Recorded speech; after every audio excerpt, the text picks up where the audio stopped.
Hello and welcome to another eerie adventure in the Calumet Wilderness with Sam Love. I am your host, Sam Love. Yes, it is that most wonderful time of the year. I got my Crazed Kitty shirt on just for the moment. So what I'm doing here is just getting some steps in on the Oak Savannah Trail between Glen Park and Griffith. Takeoff's at the airport there. And then I'm going to pop up to Ross Cemetery for a quick look around. It's very humid and buggy right now. And there is a large wetland behind the cemetery, so I don't know how long I'll make it. Yes, it is time for another eerie adventure, where I start with a ghost or haunted legend of the Calumet region, but just use that as an excuse to talk about the ecology and culture of the Calumet region. It's good to have you with. This one's an interesting one. Kind of builds off one of the first ones I did. Everybody knows Reeder Road. Not everybody knows it's spelled R-E-D-E-R, but that's not important. But this one I find so interesting, not just because of the local natural connection, but also there's just the amount of specific detail in this story. And of course, I'm talking about a ghostly hitchhiker. She appears on Reeder Road. Her car is broken down. A good Samaritan picks her up. Notices she's a bit translucent. Says she lives up in the Ross community here, just maybe half mile to the north. She's crashed her car. Can't get it out of the swamps.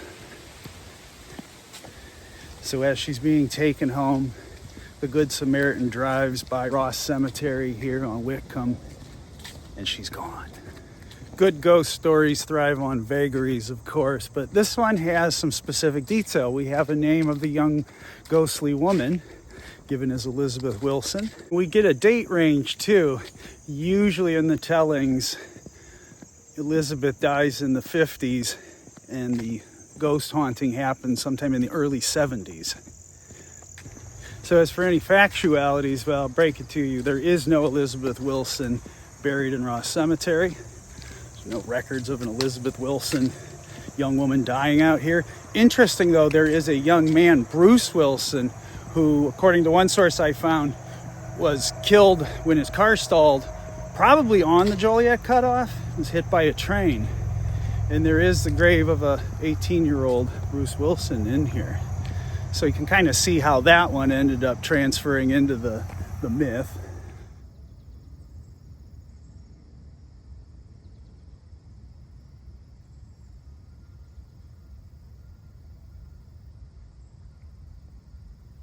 We have an interesting connection between this adventure and the last one over there on Butterfield Creek.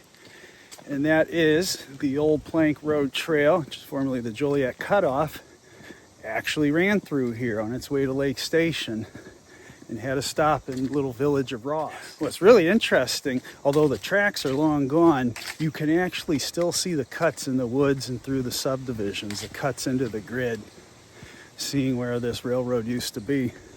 This part of the trail gives me an eerie feeling. You know, maybe not so much at midday like I am right now, but definitely late afternoon, times I've been out here. It's just a vibe I don't get at Hoosier Prairie or up in the dunes, wherever. It's this part here.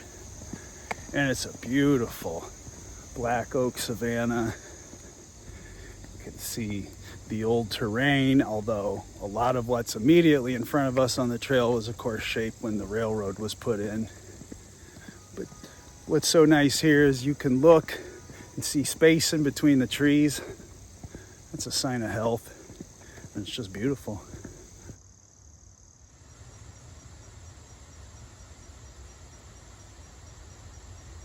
But yeah, coming through here, sometimes those falling over dead trees, I'm like, is that a person or somebody up there, some kind of shadowy figure? Any kind of sound that comes out of nowhere. And you can decide for yourself if it's haunted or not. All these lumps and bumps we see here, this is what geologists call the Griffith Spit. This corresponds to the Glenwood Phase, which was the first lake phase, first beach phase, shortly after the disappearance of the glaciers, so roughly 14,000 years ago. You have had these very dramatic sand dunes on the lake To the south, you would have had a marsh, eventually becomes Turkey Creek. And then to the west, very wet area. This would become the Cady Marsh. We have the Cady Marsh ditch just about, what, a mile north of here that drained all this. So this would have been the far east end of that wetland. It had been a very wet area here. And you can tell all these ditches, these larger ponds here. I don't know the origins of these. And then some of the pools and other things.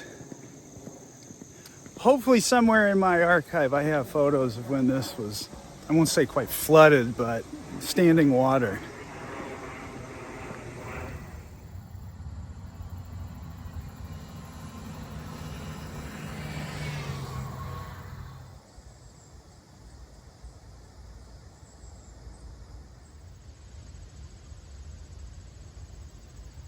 Yeah, nice open wetland up here. Don't think I'm gonna go down there though. And yes, I am wearing different clothes. This is about a week later. It was rather muggy and buggy and my blood sugar dropped. So I said, you know what, project pause, get back to it later. But yeah, very pretty. Can't see it from the road at all.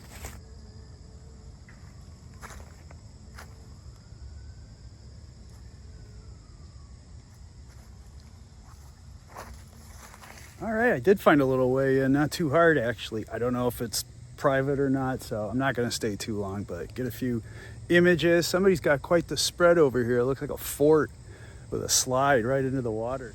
Pretty cool.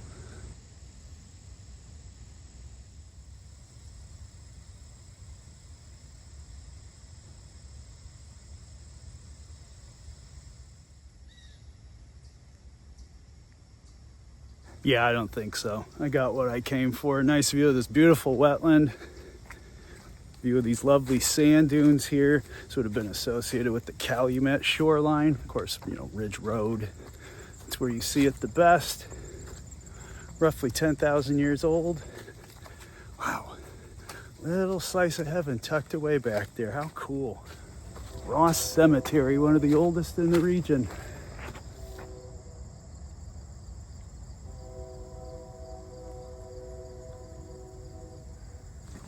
You don't see a lot of stone walls like this out here. At least I don't think you do. Very cool.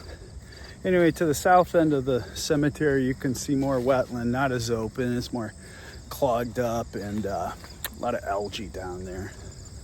You always find it interesting. You find those gravestones that are separated from the rest of the cemetery. Like, even in death, they want to have a little space.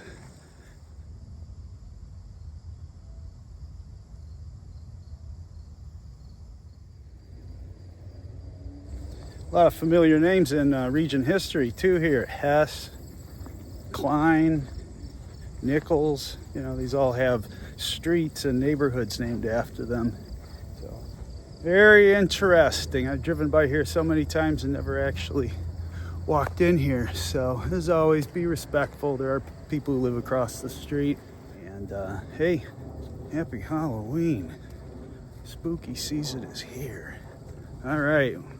Try to get another EERIE adventure in before the month ends. Y'all take care.